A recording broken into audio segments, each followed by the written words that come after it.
Leather Rock. Welcome to my channel. And of course, this is Garfield. Boy, have I got some things to talk to you guys about. You know, for the second time, my mother is in the hospital. She had gone in day before yesterday for a stress test. She's a heart patient. And if you've ever had a stress test before, there's two basic kinds that I'm aware of. One involves walking on a treadmill and you get hooked up to a bunch of electrodes, and the cardiologist does some tests to see. I guess they're looking for blockages or they're checking out your heart and stuff. I had one time. But there's another kind of stress test where if you are not able to exert yourself, they actually inject you with a bunch of drugs, and that's the kind of test my mother usually gets. So she went and she had her test, and this was on a Wednesday. Well, apparently the drugs that she was on were very disorienting to her because the following day she woke up kind of the normal time, and she actually thought that she was late for her doctor's appointment. And at first I was confused because I thought maybe they had scheduled her for a follow-up. Sometimes that will happen. But then she realized that, because when I told her that the day was Thursday, then she realized that she already had her appointment. Well, oh, ouch, ouch, ouch, ouch! Don't do that! So, what ended up happening now, before she went to the hospital, I went to the hospital because I had a very badly infected finger and I got diagnosed with cellulitis, which I had cellulitis one time. And there you go, when I got cellulitis, it was from, I was dancing. I was a stage dancer, and I actually got it on my arm from touching the stage. Well, apparently cellulitis is not normally on a finger, it's usually on extremities. But what ended up happening was, and it took me a while to get the antibiotics for it because the kind of insurance I have, my medicines are all supposed to be free. But when I went to the pharmacy to pick them up, they also had something over the counter that there was a charge on. And because I was expecting that I was just picking up my prescription, I didn't think I needed to have any money with me, so I didn't. So obviously I wasn't able to pick up the other thing, which was just some Neosporin, which we had here in the house anyway. So, and they didn't even bother offering me my pills, right? So I ended up waiting until 3 days later to get them. Meanwhile, my mother today, she was in very, very excruciating pain. If I went so much as touching her hand, she was in pain. It turned out that when they were hooking her up to IVs and injecting her with drugs and everything, she ended up with a bacterial infection on her leg at one of the, I guess, exit sites where the tubes were sticking out of her. And about 4 hours ago, my mother called an ambulance, 911, and so she's in the hospital right now. So this is the second time this week she's in the hospital. Meanwhile, I'm on a 10-day course of antibiotics for this infected finger that's been infected for over a month. It was painful and sore and swollen when I was in Washington. And now, as a result of my finger, I am unable to use my hand to do the things I normally do, like washing clothes, washing dishes. I had to clean a cat box using the left hand. When I took a shower yesterday, of course, the bandage fell off my hand, and actually, I technically wasn't even supposed to get it wet, but you can't be without a shower, right? So this is really making it hard for me to do the things around the house that are, my normal responsibilities and things. And I don't know what it is with some people on Facebook, but somebody that was on my friends list had the gall to make some kind of comment about the living situation here in this building. Yes, the building has been condemned. That is not my fault. And a person who is now a former friend had the nerve to go critiquing me because this place is in, shall we say, disarray. Did she realize that, first of all, I was out of town until a couple of days ago? Number one. Number two, if you've ever been a caregiver before, you hardly sleep, you're cooking, you're cleaning, you're doing all kinds of things. For over 10 years now, I have been packing up my things because I wanted to get the heck out of here. Okay. All I do is work. All right. When you're a caregiver, you're cooking, you're helping a person get dressed. I am only one person. This is a 4-bedroom apartment. There are rooms I do not have access to. If somebody is going to critique me because of the condition of my mother's bedroom, of the fact that there are no sheets on her bed, well, guess what? You can't wash sheets by hand.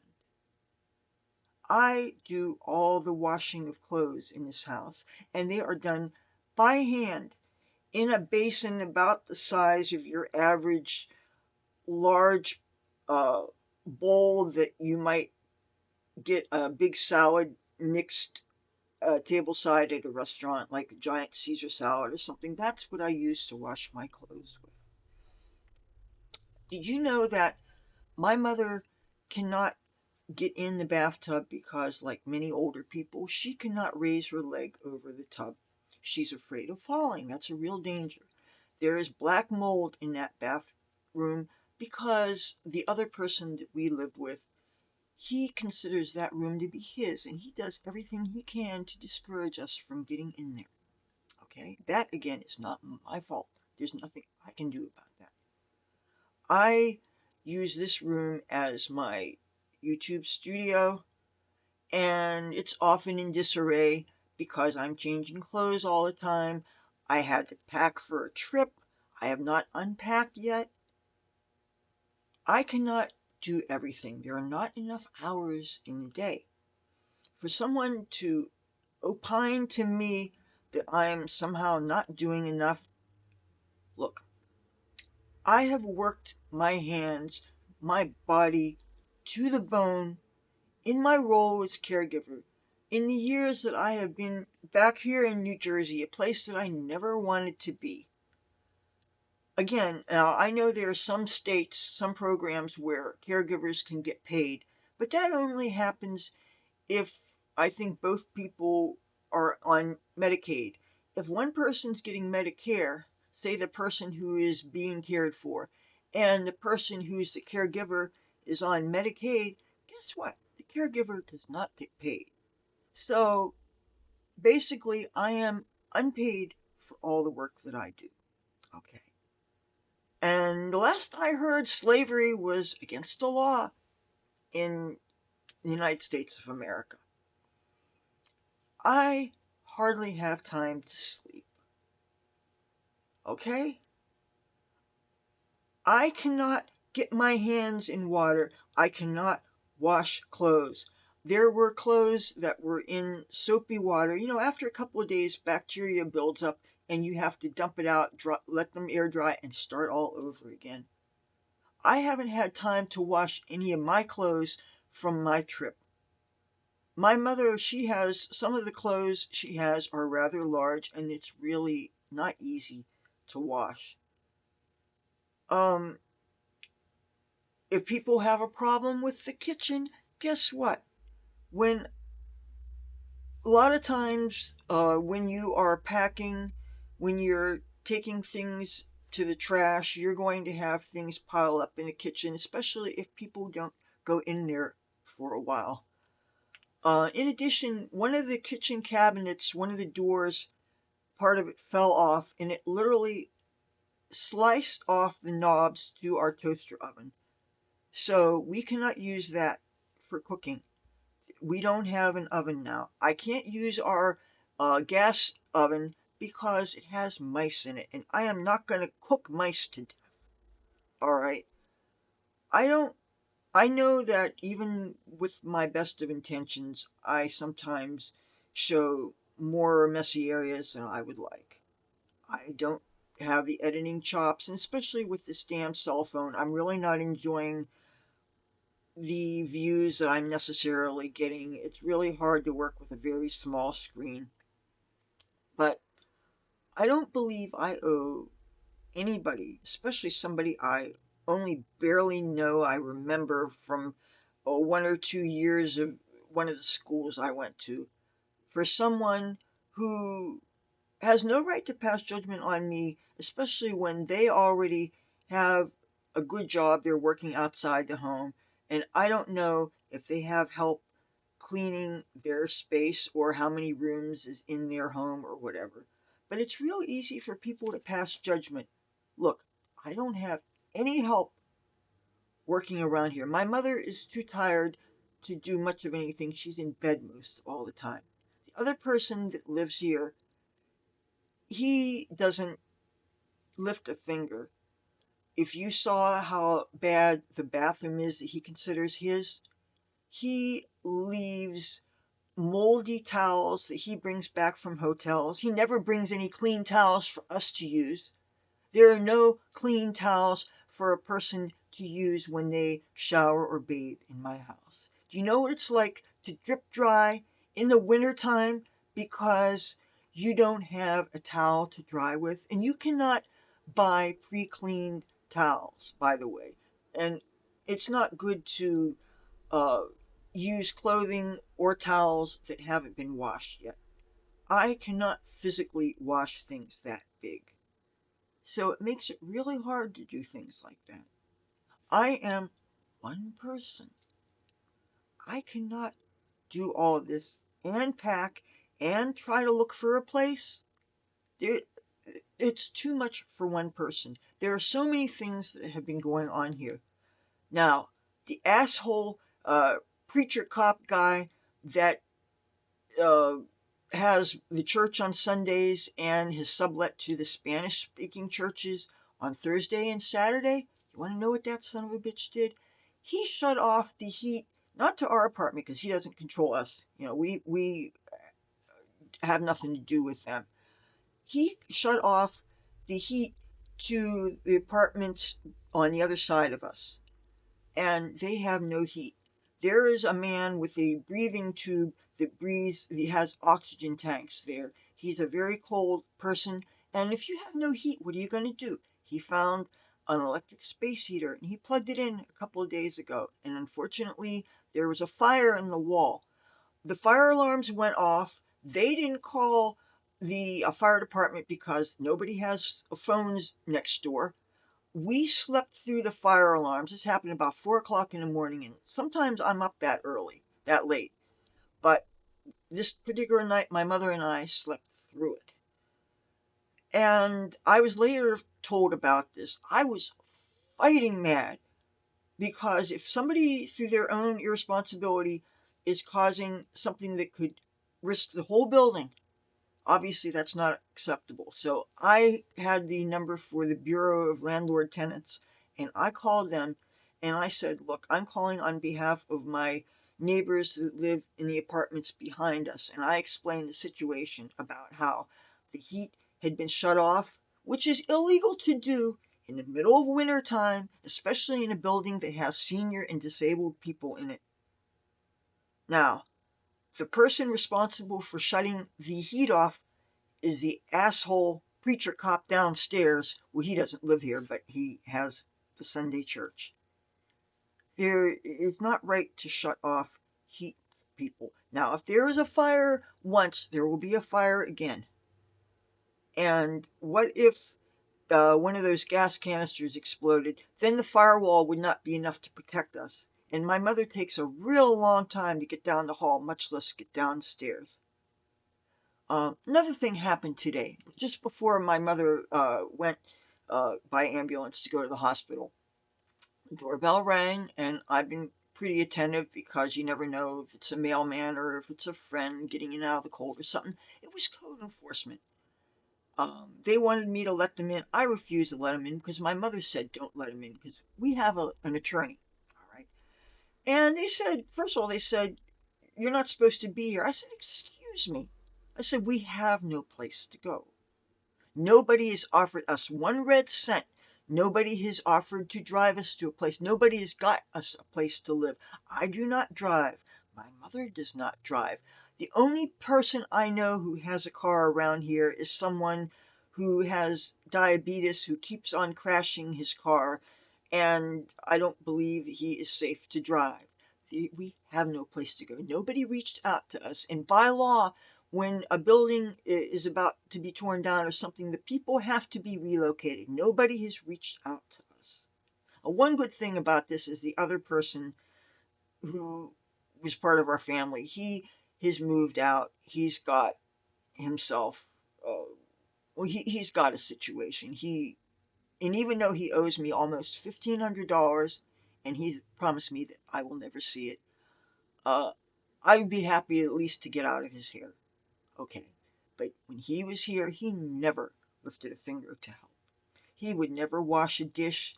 Oh, and in all the recycling, he deliberately threw in the trash can. He is the person that whenever he found any letters of mine, any pictures of mine, he would tear them up, and I found them thrown out. Okay, and I'm still really, really, really mad about that. So anyway, it seems like I am the person who is apparently expected to clean everything, do everything, and there is no way I can do all this. Oh, and by the way, I would like to have a life too. YouTube is a very important part of my life. I have a cat to take care of. You want to know why I was in Washington so long? It was because I wanted to get the fuck away from this situation. I needed a break. I needed to get away from Atlantic City. I needed to get away from. There's a person, a religious nut job, and he's not Christian, and he's not Jewish, and he's not Buddhist, and he's not Hindu, and he's not a witch. Guess what his religion is?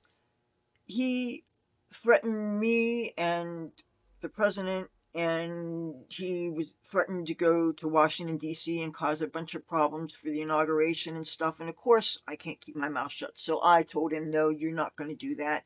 And then he was bragging that he and his buddies, fellow members of this peaceful religion, claimed that they were beating up Proud Boys and they were beating up Trump supporters. And I said, no self-respecting Proud Boy is going to let himself be beat up by. And again, I mentioned his religion. And of course, he accused me of insulting his religion.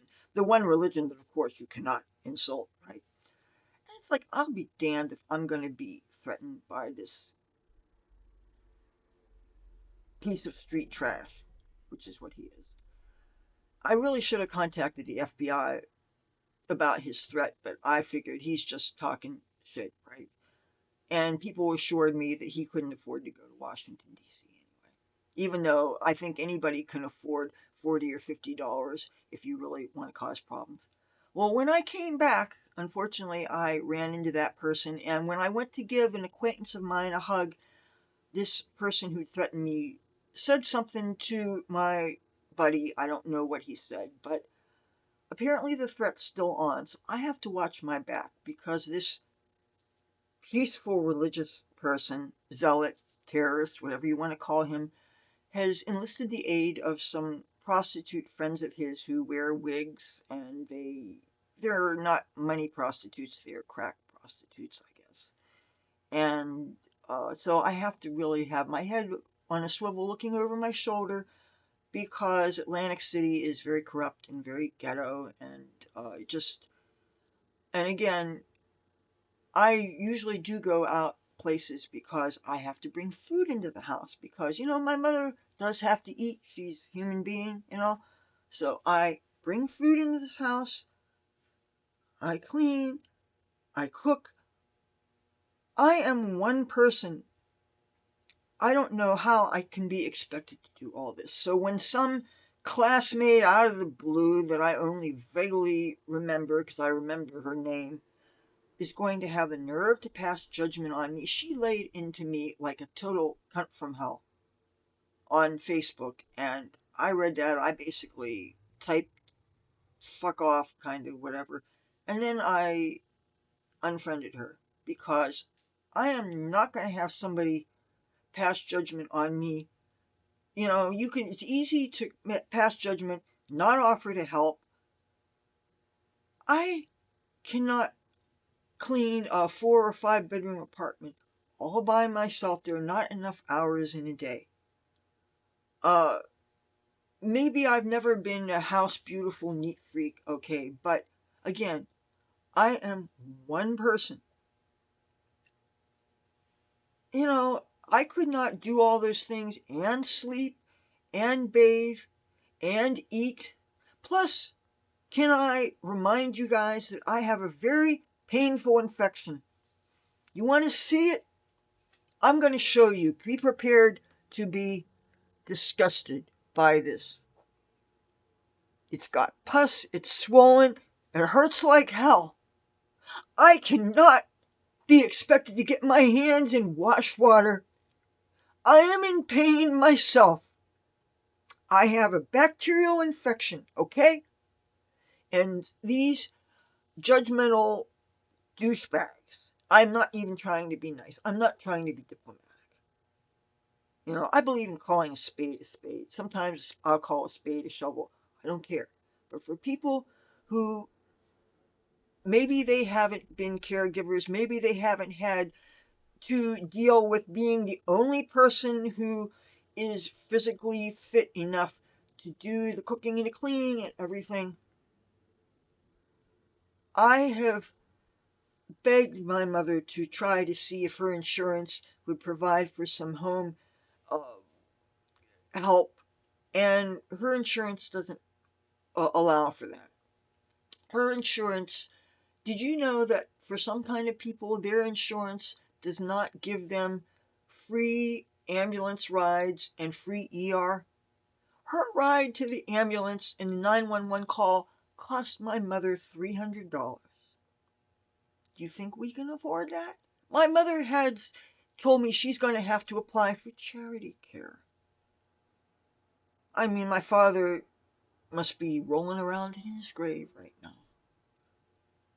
We are really having problems with trying to just keep this place going, dealing with the goddamn churches underneath us that are getting louder and louder. Why is it that we, the tenants, are expected to be gone, and yet the churches downstairs that are only in a business to make tax-free money, that's all they're doing. They feed the homeless people that come by the frozen and reheated expired Wawa sandwiches that every charity around here gives out. You know, these churches, I believe, at least the Spanish-speaking churches, were being encouraged by the initial pastor to be as loud as they want. We have called the cops repeatedly about the noise. The cops don't want to do anything because religion is such a sacrosanct thing. Apparently, a person's right to religious expression is more important than even the rights of peaceful people that want to have quiet and comfort in their own homes. For the high rent that my family has been paying for the past 17 years, I would like to think that we have a right to be able to listen to our radios or our computers or our televisions without being drowned out by people that are making very, very loud noise downstairs. And they must have a separate, with the Spanish churches, they have a separate area where the children are, and they slam the doors right underneath my bedroom, repeatedly slamming it and slamming it and slamming it. These children are being unsupervised. You can't have kids unsupervised. What, I understand they don't want them maybe to be disturbing the church service. And let me tell you, I've never heard a church service that's as wild and funky and rhythmic and whatever is their church. And I wonder if there's any illegal aliens going to it. I'm really wondering. More than a few people have suggested I contact ICE about this, and I just might do it. I used to be afraid to speak out about these things because you're always worried about reprisal and stuff. And I know that the bigger my channel gets, the more people are going to be seeing these videos. But you know what? All bets are off. Again, I am one person. I am not physically able to handle all this. Nobody has offered to help me. All right? And if you're new to my channel, I'm clean and sober off of everything except weed. All right. I haven't had a drink in over 20 years. I haven't had chemicals in over 23 years. Those things are not an issue in my life. Uh, I love weed, but if I don't have it, it's not a big whoop. All right. I So I am really have been overwhelmed by this because I can't keep up with all the things that need to be done because I am one person. How can I possibly continue to pack up my own things for the move and clean? Cleaning cannot be my priority when I have to pack. And I can't pack up dirty clothes, so I have to wash them first. I can't get my hands wet. And for the next 10 days or so, I can't get them wet. Now, I know you're probably thinking, why don't we just go to a laundromat? Do you have any idea how much laundromats are in Atlantic City, New Jersey? When I used to use laundromats in Hollywood, they were between 75 cents and $1.25 to wash, and between 25 cents and 50 cents to dry. And generally speaking, I didn't use the dryer because it's better for the life of the clothes to let them drip dry. But the we have a few laundromats around here that are really scuzzy. I mean, you open them up and the machines smell bad. The people using them, well, I don't want to say words like ghetto or barrio or whatever, but it's nothing like what I saw in California. So I have to wash everything by hand, and and I hang them various places in the apartment to air dry. But I usually like to use my mother's bedroom because it's the warmest. But again, I am one person, and there's not enough hours in a day for me to do everything. And for people to offer opinions, no, they're out of line. And I don't I don't think it's fair that I'm expected to do all this. And I know I keep on beleaguering the point about how I'm an unpaid caregiver. I feel guilty even voicing this because I love my mother more than my own life. But it's hard not to get resentful sometimes when every other person who works gets paid for it. And I had an income. I had an income on the Atlantic City Boardwalk with my goddamn guitar, and the cops made it very clear after many warnings that they were going to be fining me. They would fine me $1,000, and of course I could choose not to pay it because I don't have the money, right? But you know what happens if you don't pay a fine? That's how a criminal record starts. I don't have a record. I don't even jaywalk if I can help it. I would like to think that there are advantages to not having a criminal record, not having warrants, not having anything on your record. I could someday get a gig that has a high security clearance and I could qualify for it. There are advantages to not being a jailbird.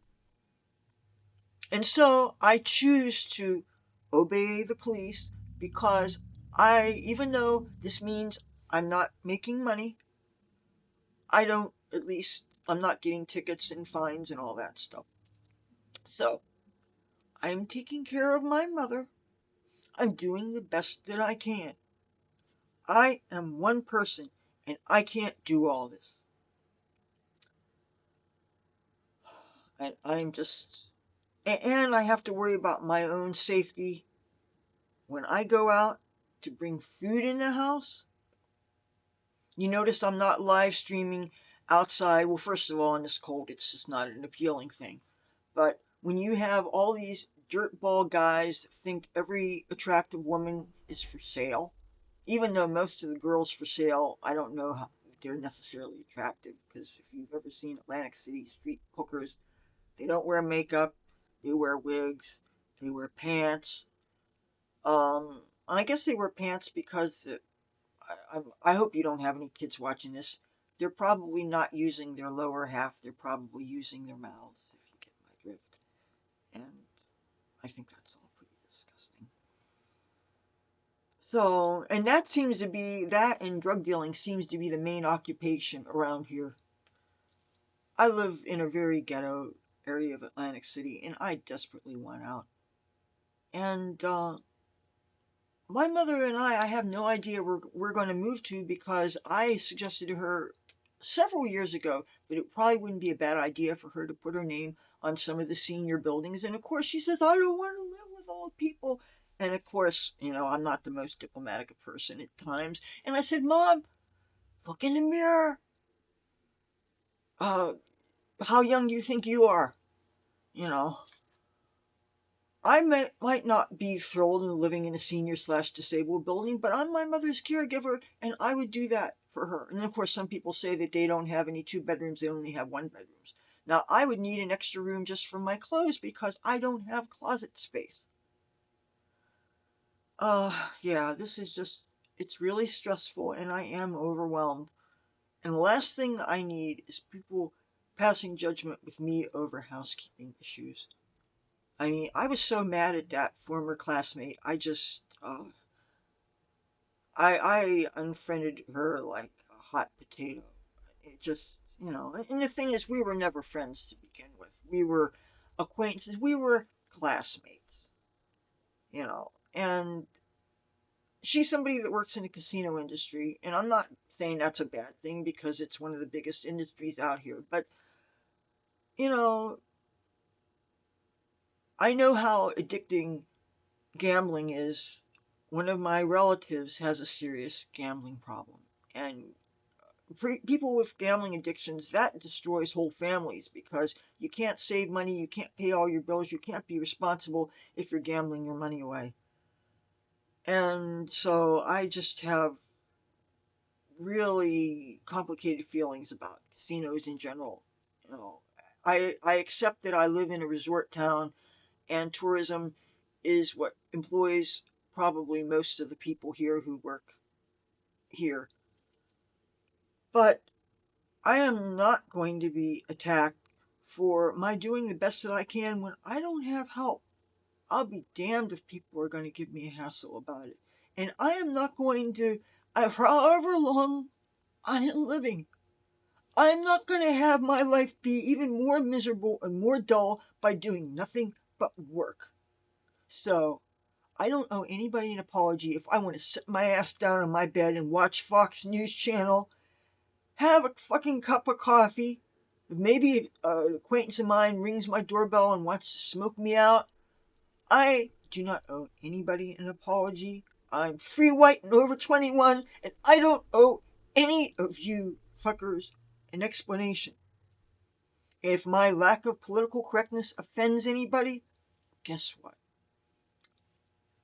I don't like to beleaguer this point, but I grew up hearing certain expressions, and they were not seen as offensive. They were not seen as judgmental. They were just seen as a way to shut up people who were young and had no right to offer opinions about things. We're all grown-ups here. You have to respect that people are making the choices that work for them. I'm not hurting anybody. I'm not neglecting any animals. I'm certainly not neglecting my mother. I think maybe somebody was upset at the pictures of my mother on her bed because she didn't have sheets on it. Have any of you ever tried washing a sheet by hand? I would really like to know how you can do it. I certainly wouldn't do it in our disgusting bathtub with all the mold and stuff. You want to know how I take a shower in it? I stand on an invalid chair so my feet don't touch the bottom. I have to scrub that seat before I stand on it so I don't get mold on my feet. Again, I don't have towels. I have to drip my body dry. And when it's cold, it's not very comfortable.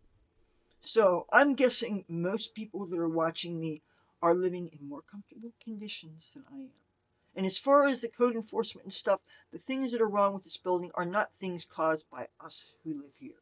The things that are wrong with this building are the floors are warped, the electric is messed up, there's a lot of cracks in the facade, partly caused by weather. A lot of it's caused by all the slamming of doors and the violent actions caused by the church people. When you have little bastard kids that are running around unsupervised, slamming doors repeatedly. Do you know how many times I used to have computers on a table and they would fall down to the ground because the walls were shaking because they're slamming doors and slamming doors? And you want to know what else those little bastards are doing during the Spanish church? Somebody's blowing one of those long plastic horns. I think they're called a vuvuzela or something, whatever, blowing that around, and I don't think that has anything to do with their church service. It's not a shofar. I'm not ignorant about some things used in some religious services, and I'm very, very loving and friendly toward Judaism. I have a very strong affinity for that. Oh yeah, I want to bring up another thing. What's with all this anti-Semitism and Jew hatred that's going on? I saw so much of it when I was in Washington, D.C.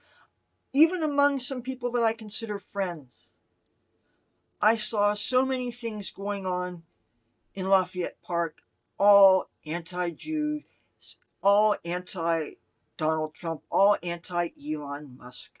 I filmed things that I don't think I'm ever going to post unless I can figure out a way to edit it with my own commentary so that I could assure people that these are things, that some of the things I'm filming are things that I do not uh, believe in, but I'm just out of journalistic expression showing you some of the things that's going on. But no, this is so unacceptable. How can we be expected to leave when we have no place to go? And yet the churches aren't expected to leave? And if anybody thinks it's okay to shut off utilities in the middle of winter time, people are going to keep warm and they're going to be setting more fires. Yes, I'm pissed. I'm pissed off about a lot of things. And I'm overwhelmed about a lot of things. And I'm in throbbing fucking pain. But everybody's a critic. Oh, and I want to address one other thing. When I was still using my laptops, there was critiques about my production value. People didn't like the sound on my videos. So now I have a cell phone. And when I was filming on the bus, I got complaints about my sound quality and suggestions about this editing that I can do. The person assumed that I knew how to edit and I had a team and all this extra equipment and stuff, which I don't have. It's easy to critique things, but who's actually giving something information that's useful? You know, um, I'm not going to let this discourage me from YouTube, and I'm not going to let this discourage me from living my life. But I'm not going to suffer fools, and I am going to confront injustices when they hit me upside the head. I'm not going to ignore things. If I'm being threatened, if I'm being unfairly maligned, I'm going to confront it. And if some of those libtard Washington, D.C. people are going to try to interfere with some of my good friendships, is another thing that happened. Uh, Somebody in that peace tent tried to cause problems in between my friend who I stay with, who I've known since 1992, much longer than he knew any of those liberal idiots in that tent.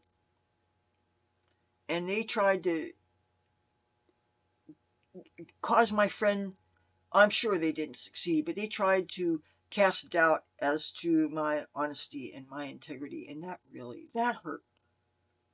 Because if I was untrustworthy, why would I be trusted alone in my friend's house? If I was untrustworthy, why did I cook meals for him, and why did I clean his floor on my hands and knees with paper towels? Which probably wasn't any good for this infected finger, by the way, but if I was untrustworthy, why did I buy and cook food for my friend?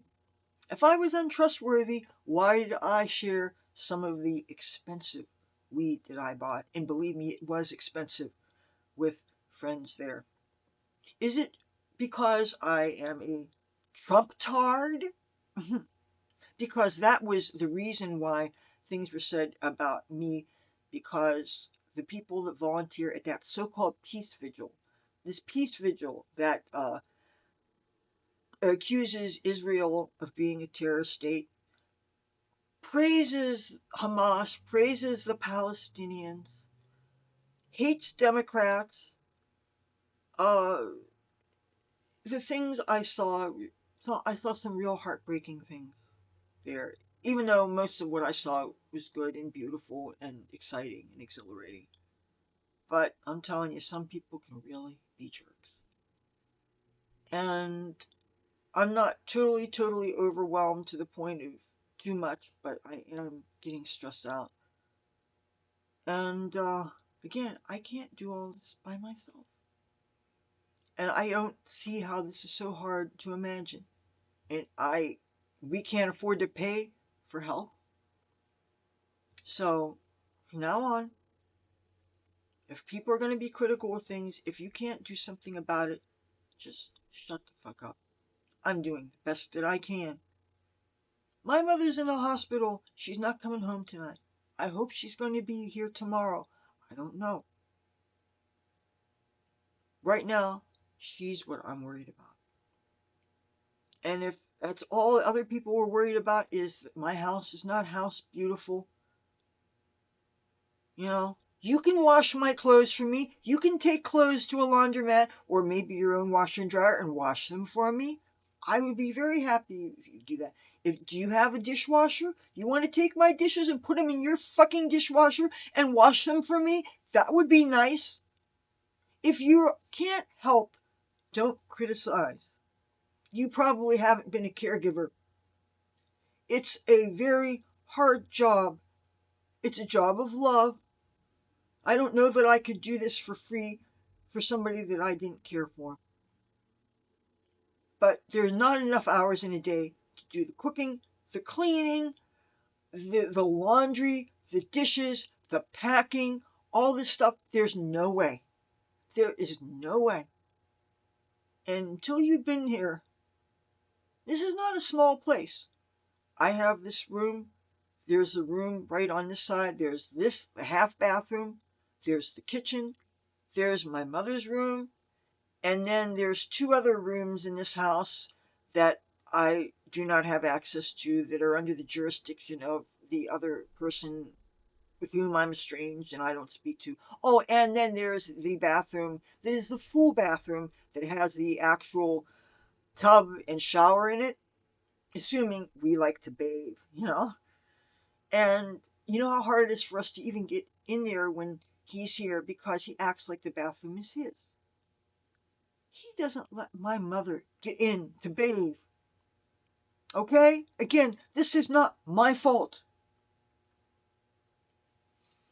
The next place we live in, there's either, well, she and I don't need hers and hers bathrooms, but nah. If I can't get in the shower or the bathtub when I need to, when it's convenient for me, that's not civilized. When I was homeless, it was easier to bathe and shower and things. I'm telling you, I have never lived so street, so ghetto in my life as I have since we ended up in this apartment in Atlantic City. And having to deal with the ragamuffins outside, the noise, And those goddamn churches downstairs, they won't be happy till they kill my mother. And I'm really afraid that could happen. If I seem pissed off, I am. I'm very angry. I've covered a lot in this video. I probably could have made a bunch of separate videos, but no. I'm really angry. And don't tell me to calm down. That's the worst thing you could do when somebody's pissed off. I'm really glad I'm clean and sober, because if I was still drinking, I know I would be knocking down some Long Island iced teas and I'd probably black out. But alcohol is not in my life. Alcohol is something that I'm deeply afraid of. I'm certainly not interested in chemicals. And matter of fact, with these antibiotic pills, you know what? I have to eat so much fruit so I don't throw up. I hope I don't gain weight through this. All right. I think I said everything I had to say. Assuming there's anybody I haven't offended yet. Be patient. I'll get to you sooner or later. Oh, yeah. MAGA. Go Trump. Elon Musk, I love you. I love cats. And anybody who I'm still friends with, I love you. And I'll talk to you tomorrow. Bye.